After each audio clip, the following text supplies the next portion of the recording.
Once social change begins, it cannot be reversed. You cannot uneducate the person who has learned to read. You cannot humiliate the person who feels pride. You cannot oppress the people who are not afraid anymore. Like the other immigrant groups, the day will come when we win the economic and political rewards which are in keeping with our numbers in society.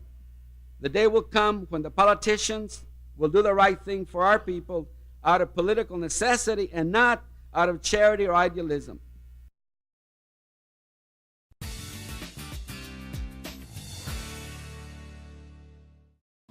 Cesar Estrada Chavez, an American civil rights activist and labor leader, was born in Yuma, Arizona on March 31, 1927. The Chavez family lost their Arizona homestead in the Great Depression and in the late 1930s moved to Northern California. Cesar and his family became migrant farm workers thrust into the industrialized agriculture of California. Cesar dropped out of school after the 8th grade to help support his family by working in the fields. Cesar joined the Navy right after World War II, and he saw places he never would have seen, so it did open his eyes up to the world very much.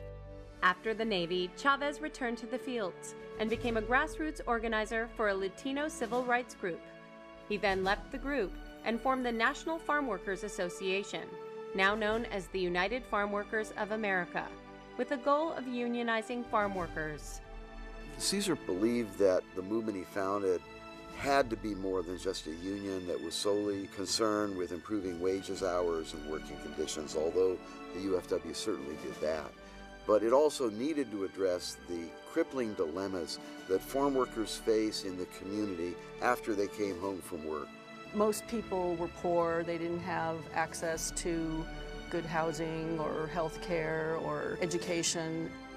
Chavez was adamant that his new union follow a strict policy of using only nonviolent tactics as a means of negotiation.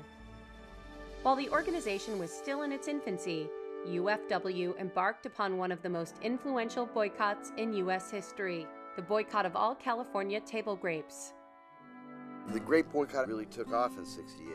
Cesar had studied history. He knew that for 100 years, farm worker strikes were brutally crushed, and that the agricultural industry, which in California is one of the richest, most powerful industries in the state, controlled much of rural California. So what Cesar needed to do was take the fight from the fields, where the odds were stacked against the farm workers, and move it to the cities, where the farm workers at least had a chance. Over the next few years, led by Cesar Chavez, the farm workers would boycott, protest, march, and fast their way to a collective bargaining agreement, which guaranteed field workers, among other things, increased pay and the right to unionize.